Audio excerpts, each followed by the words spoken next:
Բարև ձեզ, Ստեփան Գրիգորյան YouTube-յան ալիքի մասնակիցներ։ Ողջունում եմ ձեզ բոլորիդ։ Այսօր մայիսի 10-ն է։ Մենք շարունակում ենք մեր աշխատանքը։ Ես պետք է ողջունեմ եւ Սփյուռքայությունը, եւ Արցախայությունը, եւ բոլոր առանց բացառությամբ Հայաստանի Հանրապետության քաղաքացիներին։ Իրոք ակտիվ բուրըն զարգացումներ մենք տեսնում ենք աշխարհում։ Ցավով պետք է ասեմ, որ նոր ու նոր օջախներ կոնֆլիկտային ծնվում են աշխարհում, կամ հին օջախները նորից բռնկվում են։ Ես պետք է ասեմ, որ Հնդկաստանը ու Պակիստանը շատ մոտ են պատերազմի շեմին։ Այս թեմայով ես ուզում եմ խոսել, ու նաև ինչով մենք կարող ենք օգտակար լինենք Հնդկաստանին, հնդիկ ժողովրդին, քանի որ շատ լուրջ է վիճակը ճակատում Հնդկաստանի եւ Պակիստանի միջև։ Այսօր անպայման ես ձեզ հետ կխոսեմ մի քանի դրական զարգացումների հետ կապված Հայաստանի հետ, կխոսեմ այն օրինակների մասին, ոնց պետությունները պաշտպանում են իրենց շահերը, դա շատ կարևոր է հասկանալ, կարևոր է ուսումնասիրել, նաև այդ թեմաներից, որոնք շոշափում են նաև մեր շահերը։ Ակնհայտ է, որ այսօր մենք մի փոքր կփորձենք ամփոփել Նիկոլ Փաշինյանի այցելությունը Մոսկվա, ինչը մասամբ արել ենք երեք, այսօր էլ կշարունակենք, ու չեմ կարող շրջանցել այն հիբրիդային պատերազմը, որը վարում է Ռուսաստանը Հայաստանի դեմ ուղղված։ Մենք բազմիցս դրա մասին ասել ենք, բայց ինձ համար շատ կարևոր է, որ նաև մեր պաշտոնյաները, իդեմս Ալեն Սիմոնյանի ազգային ժողովի նախագահի այդ թեմայով սկսեցին խոսել։ Սկսեցին հասկանալ իշխանությունները, որ Ռուսաստանը հետևողական տանում է պայքար գործող իշխանությունների դեմ։ Ու այդ հիբրիդային պատերազմը տարբեր ձևերով արտահայտվում է։ Այսօր կբերեմ մի քանի ձևեր, նաև այդ թվում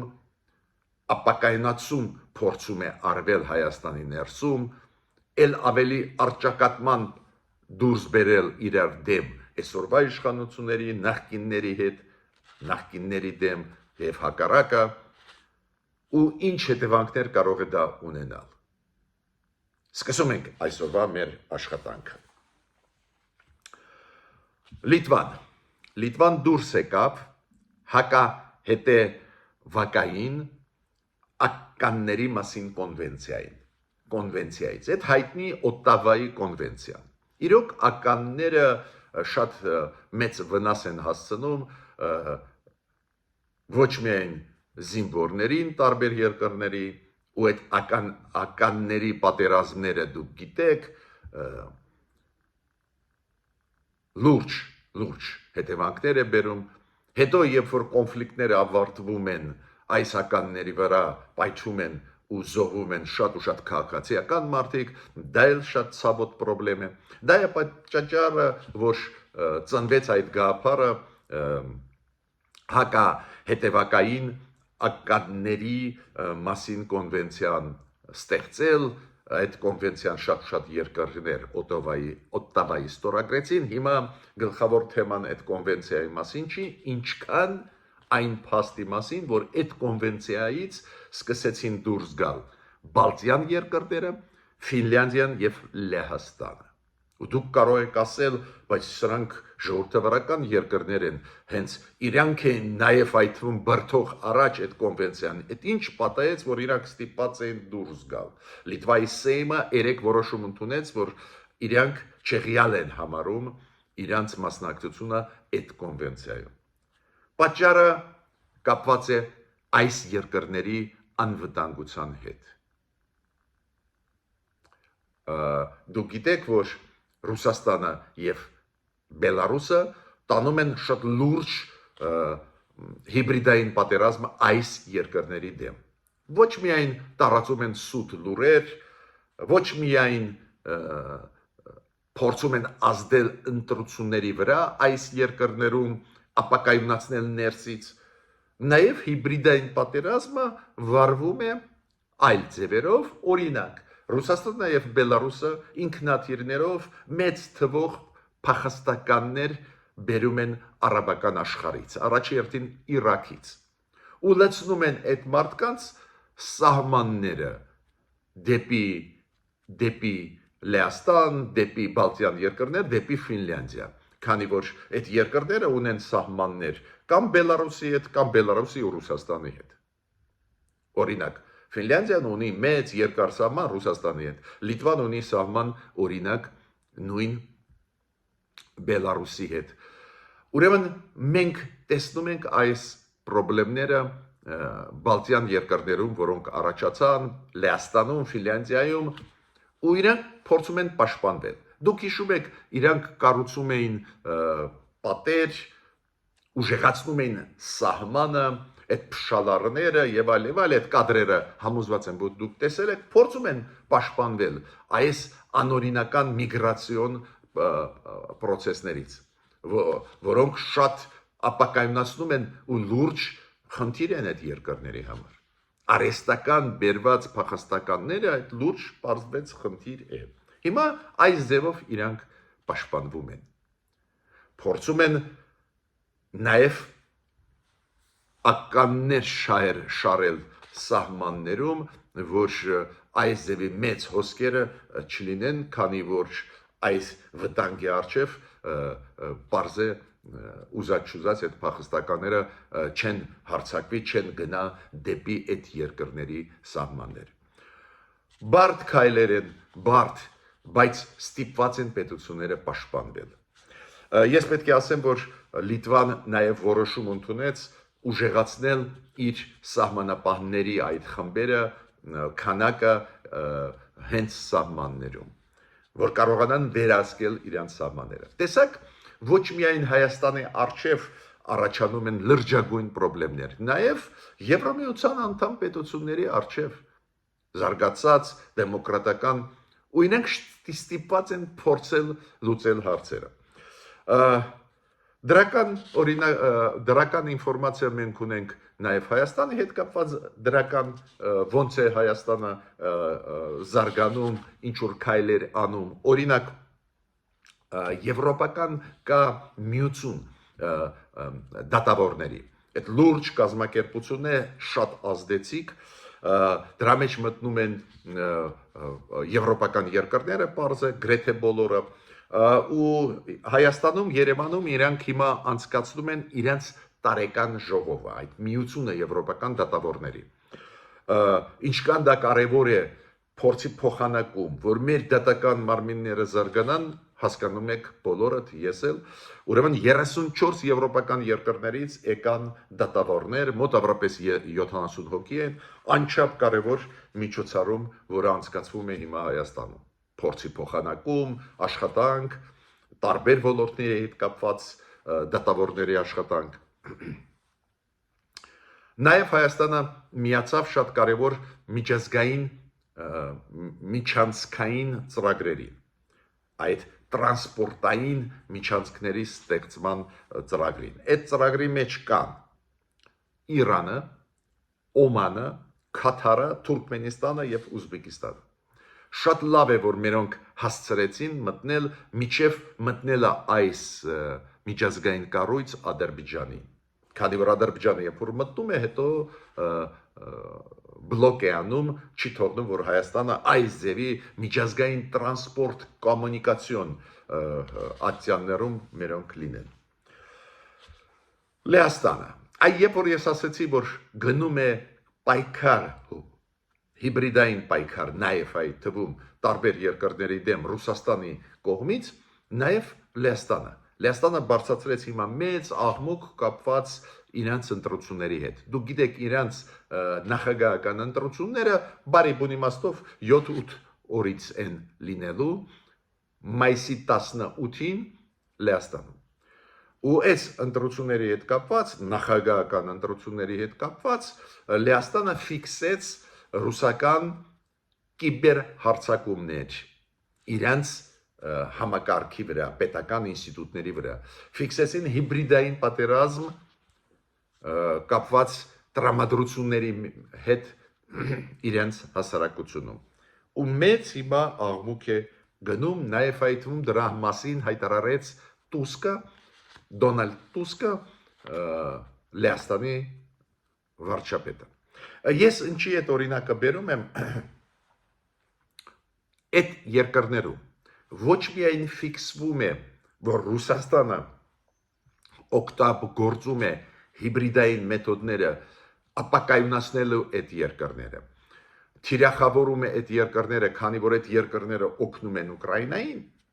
նաև արվում են քայլեր։ Ու օրինակ նախարարը, համապատասխան նախարարը ունի Լեհաստանը, որը զբաղվում է հակահիբրիդային քայլեր անելու, պաշտպանելու երկիրը, անդորը երկրի, այս նախարարը հայտարարություններով հանդես եկավ ու ասեց ինչ միջոցառումներ հիմա անցկացնում են, որ այս հիբրիդային պատերազմին դեմը առնեն։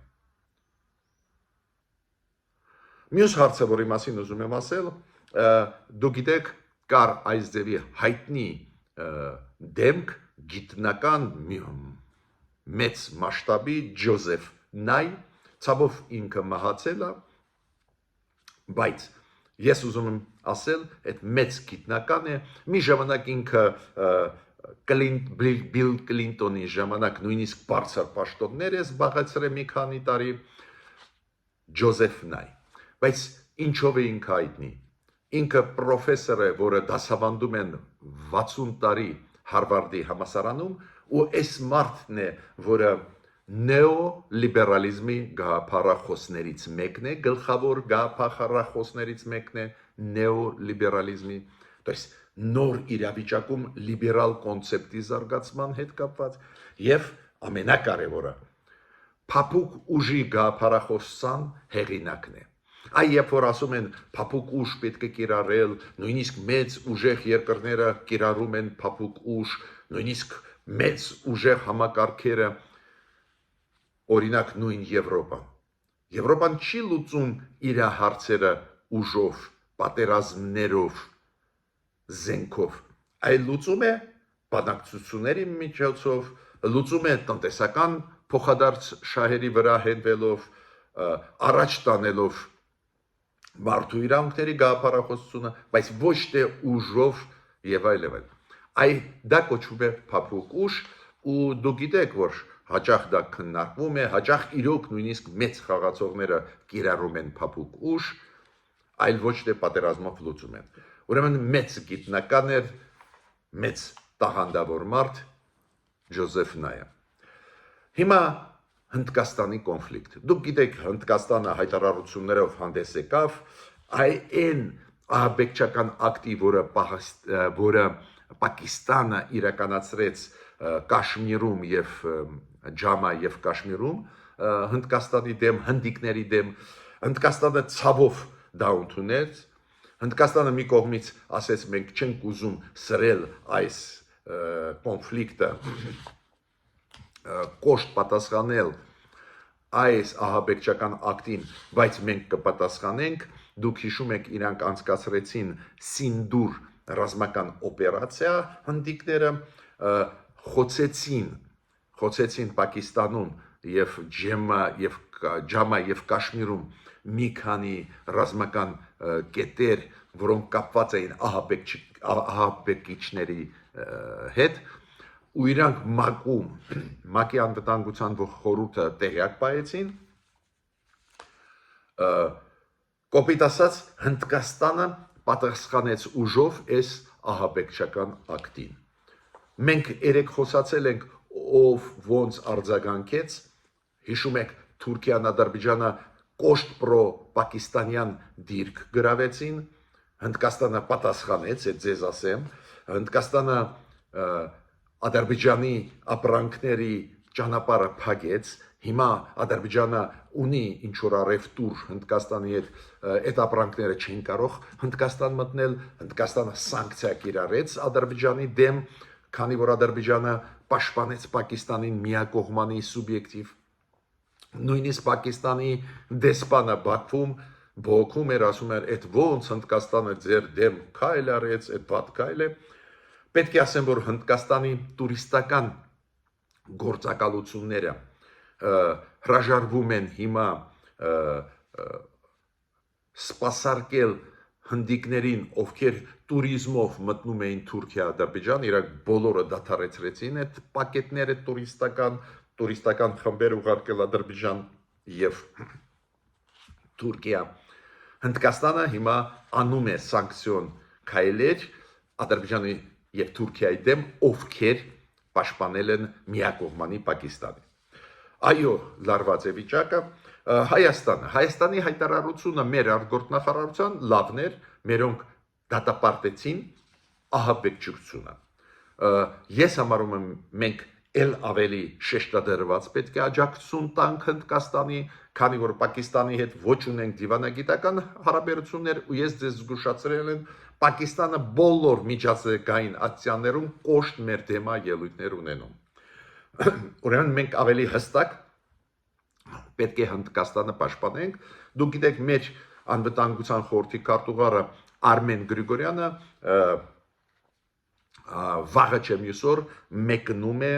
Հնդկաստան։ Շատ տեղին այցելություն է, հիմա Հնդկաստանը բարդ վիճակի մեջ է, ու պարզ է պետք է ցույց տալ, որ դու հնդիկների հետ ես, այդ ժողովրդի հետ ես։ Ցավով երեք սկսվեցին ավելի մեծ լայնամասշտաբ մարտեր, Հնդկաստանը դուք գիտեք մի քանի հարվածներ տվեց, Պակիստանը պատասխանեց անօթաչու սարքերով, մեծ թվով անօթաչու սարքեր իրանք այդ սարքերով թուրքական Սոնգար այդ թուրքական անօթաչու սարքերով հարվածեցին դիրքերը զորքերի Հնդկաստանի ու ստեղ պետք է ասեմ, որ Հնդկաստանը ասում է, որ նվազագույնը 300-400 անօթաչու սարքեր հարձակվեցին Հնդկաստանի վրա, բայց միտքս ինչու՞մ է այդ փաստը ձեզ բերում եմ, որ դուք հասկանաք, որ ցավով ստեղ շատ ուժեղ գնում է էսկալացիա, շատ հնարավոր է, որ լինի իրոք ռազմական մեծ պատերազմ։ Լավ չի դա էլի մեկ օջախ ռազմական կոնֆլիկտային վերաբացվեց, նորից բռնկվեց, դա էլ ավելի բարդացնում է իրավիճակը մեր երկրագնդում, էդ էլ կապված Հնդկաստանի հետ, որը բարեկամ մեզ այդ պետություն է, որը մեզ այդ լուրջ ռազմատեխնիկական համագործակցություն է տանում։ Միացյալ Նահանգների արձագանքը նա էլ, որ Միացյալ Նահանգները պարզ է կոչ են անում, որ կողմերը զուսպ լինեն, էսկալացիա չգնա, բայց Վենսը փոխնախագահն ասեց, որ այդ մեր պատերազմը չի, մենք չունենք այնտեղ ազդեցություն, երկու միջուկային զենք ունեցող պետություններ են, մենք չենք միջամտի։ Հիմա միջև անցնելը մեր գործերին այցելության մասին մի քանի խոսք ասելու, միջև անցնենք Նիկոլ Փաշինյանի Մոսկվա, միջև խոսենք մեր ներքին լարված իրավիճակի, հիբրիդային պատերազմի, որը Ռուսաստանը մեր դեմ վարում է, ես պետք է ասեմ, որ շատ շնորհակալ եմ ձեզ, որ դուք ակտիվ եք, շնորհակալ եմ Եվգենիա Չակարյանին, Վիկտորիա Մարտիրոսյանին աջակցության համար, Լինդա Դադանյանին, Սամվել Ղազարին, Ներսես Ներսեսյանին, Հայկույ Կուզունջանին, Եվա Սահակյանին, Բյուզանտ Գրիգորյանին, Աստղիկ Լիազյանին, Աննա Սիմոնին, Ռազմիկ Պողոսյանին, Ալիին, շատ շնորհակալ եմ, որ դուք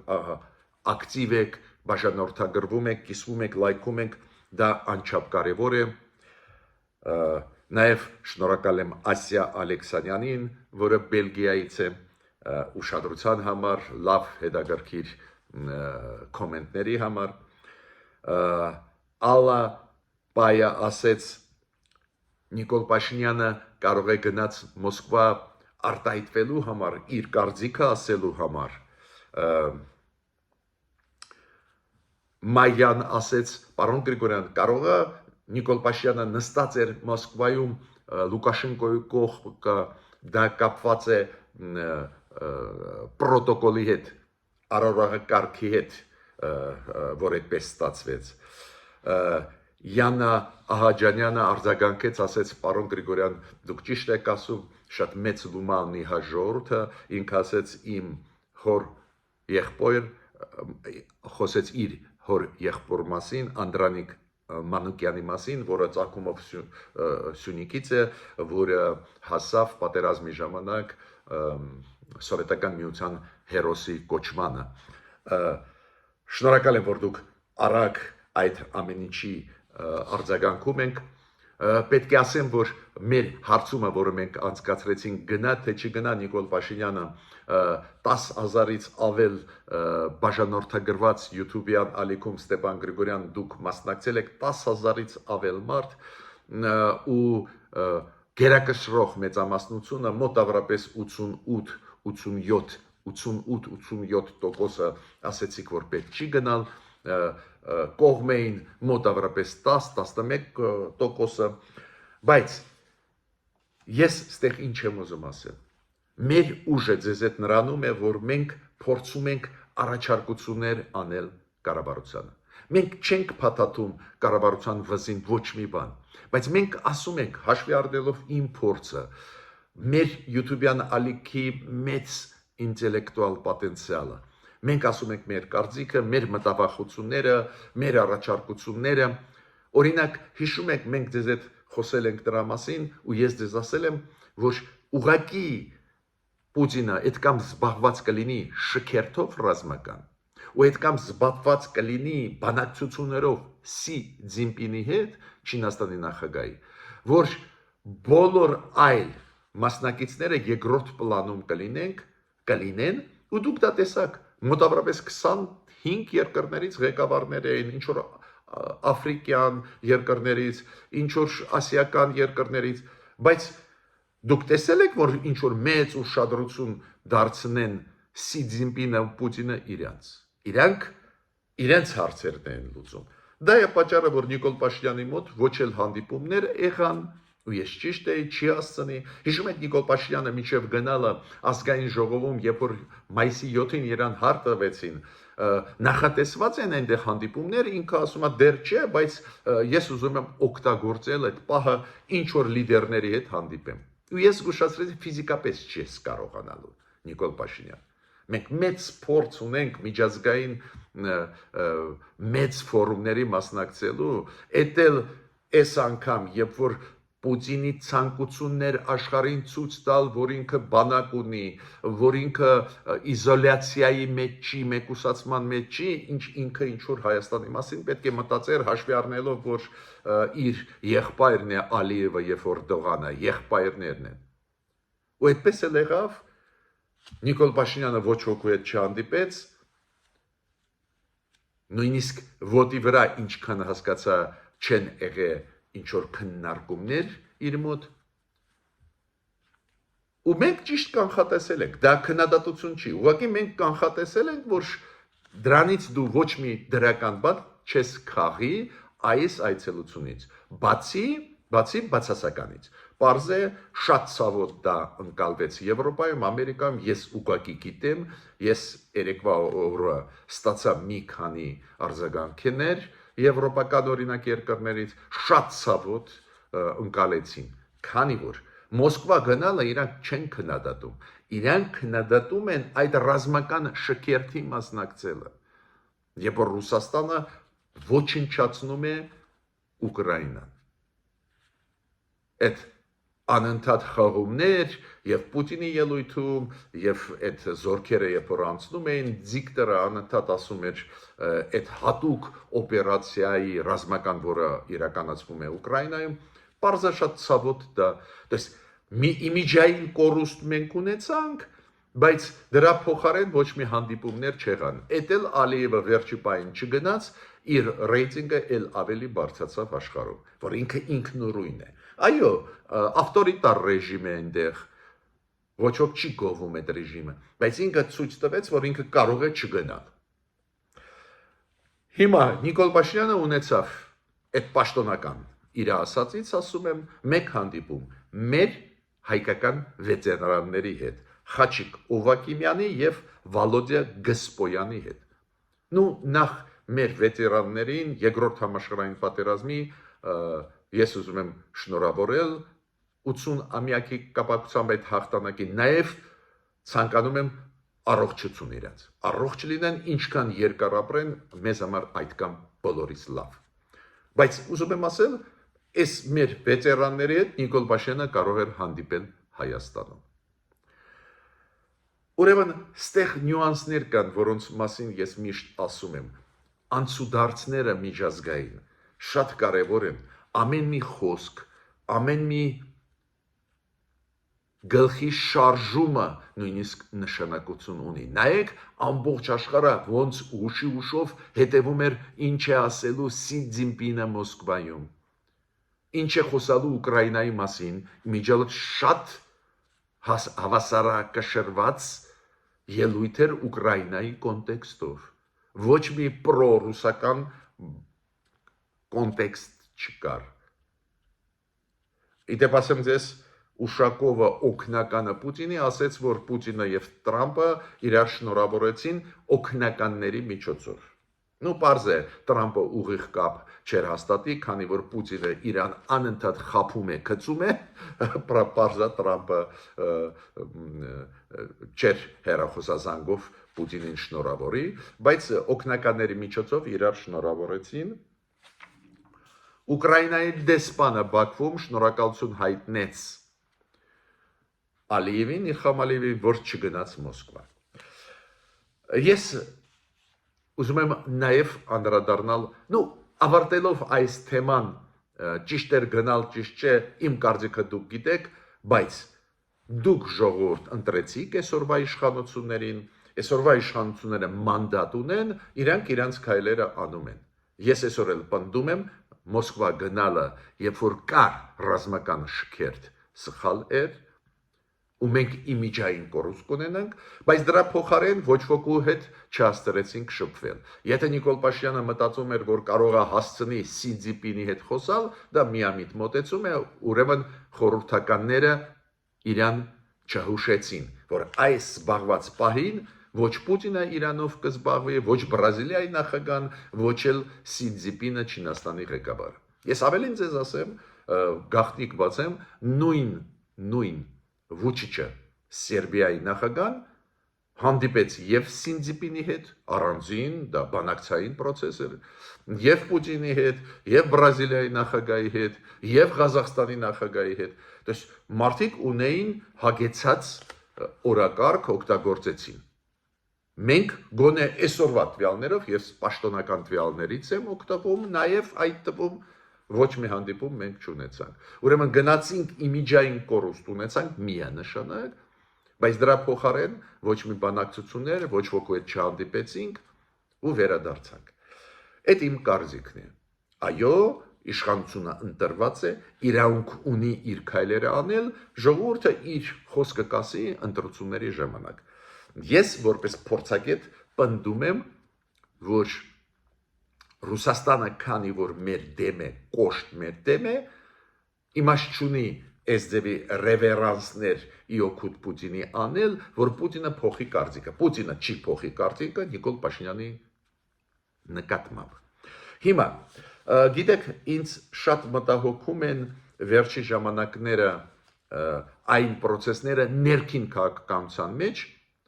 դուք գիտեք, սրացում հարաբերությունների նախկիններ, այսօրվա իշխանություններ, վիրավորանքներ, փոխադարձ, գրեթե բոլոր քարորյանիստերը վերածվում են մարտերի, բարի բուն իմաստով մարտերի, քաղաքական մարտերի, ու իրոք դա լարում է վիճակը։ Բայց դա պատահականություն չի, դա հիբրիդային պատերազմի տարբերակներից է։ Ռուսաստանը իր պրոքսիների միջոցով, պրոռուսականների միջոցով հունից հանում է գործող իշխանությունները։ Ուստեղ ես պետք է ձեզ հիշեցնեմ այս Տիգրան Տեր-Մարգարյանի պատմությունը Նորքի թաղապետի սարկած գործ է սադրանքներ, դժբախտաբար ինքը էմոցիոնալ պատասխանեց, շատ լավ է, որ ինքը ներողություն խնդրեց հասարակությունից, որ չկարողացավ իրան զսպել։ Իդեպ ասած Ալեն Սիմոնյանը ասեց, որ հանրապետություն կուսակցությունը պետք է որոշի, բայց ինքը համարում է, որ Տիգրան Տեր Մարկարյանը պետք է հրաժարական տա, ստեղել ես ունեմ ասելիք։ Եթե մենք հասկանում ենք, նաև այդ թվում Ալեն Սիմոնյանը, որ հիբրիդային պատերազմ են վարում, ու այս երևույթները հիբրիդային պատերազմի տարբերակներից են, ինչի այդպես հեշտ պահանջում են հրաժարական Տիգրան Տեր Մարկարյանից։ Նորից կրկնում եմ, մենք բոլորս պետք է դեմ լինենք ուժ կիրառել ներքին քաղաքական ոլորտում, բայց սադրանքն էլ պարտավոր ենք դատապարտել լրջագույնս։ Հիմա նայեք նոր տիպի սադրանք, ուրեմն Նիկոլ Փաշինյանը հիշում եք, միջև Մոսկվա գնալը նիստում շատ էմոցիոնալ արձագանքեց մի քանի հարցերին, որոնք տվեցին ընդդիմադիրները։ Պարզա իրանք տալիս են հարցեր, կամաց հունից դուրս հանելու Նիկոլ Փաշինյանին ու հիբրիդային պատերազմի մեջ նաև մտնում է նա, որ իրանք ասում են մենք հարցեր ենք տալիս, ինչ ենք մենք անում, ինչի է ինքը էմոցիոնալ արձագանքում։ Ու տանում են այն դաշտ, որ Նիկոլ Փաշինյանը հավասարակշռված չի, Նիկոլ Փաշինյանը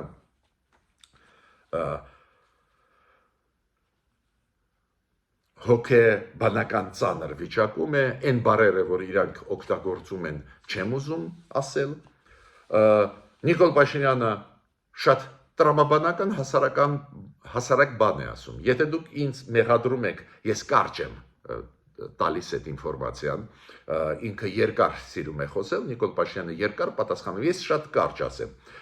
Գաղափարը նա է, որ Նիկոլ Փաշինյանը ասում է, եթե դուք համարում եք, որ Արցախի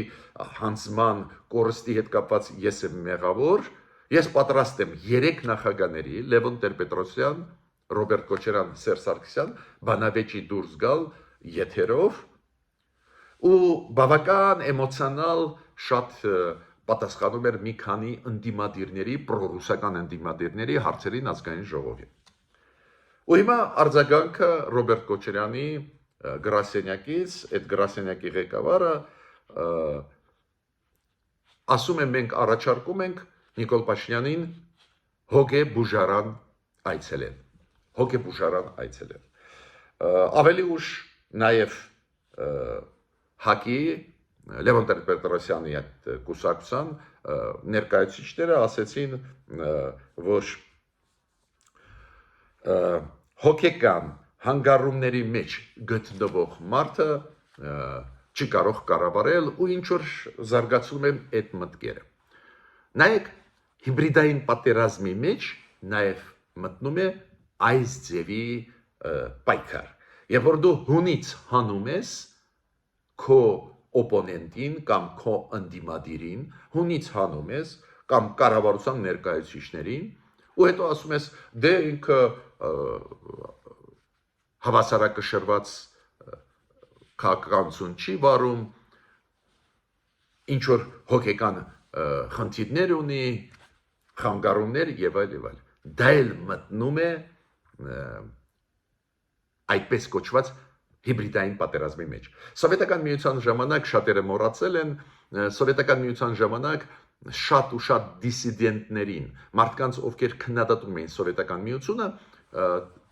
ուղարկում էին հոգեբուժարաններ։ Հոգեբուժարաններ ասում էին Սովետական միությունը այդքան լավ երկիր է, եթե դու քննադատում ես, ուրեմն դու գիժ ես։ Դա էլ KGB-ի մեթոդներն են։ Բայց այնուամենայնիվ ես ուզում եմ ասել իշխանություններին, այնուամենայնիվ ինչքան էլ ձեզ չեն ուզում հունից հանել, ինչքան էլ չեն անում սադրանքներ, իշխանությունը պարտավոր է իրան զսպել, իշխանությունը պարտավոր է սրտորեն պատասխանել, աշխատել, քանի որ երբ որ սադրանքներ իրանց դեմ անում են, մենք պաշտպանում ենք ու պետք է պաշտպանենք։ Մենք չպետք է թողնենք, որ պրոռուսական ուժերը գան իշխանության Հայաստանում։ Դա կործանում կլինի մեր անկախության։ Բայց իշխանությունն էլ չպետք է անի լրջագույն սխալներ, չպետք է գնա Մոսկվա ռազմական շքերթի մասնակցի։ Հակառակ դեպքում իշխանությունը կկորցնի իր կողմնակիցներին։ Ես ավարտեցի իմ ելույթը, խնդրում եմ բաժանորդագրվել, կիսվել, լայքել, մեր աշխատանքը անչափ կարևոր է բոլորիս համար։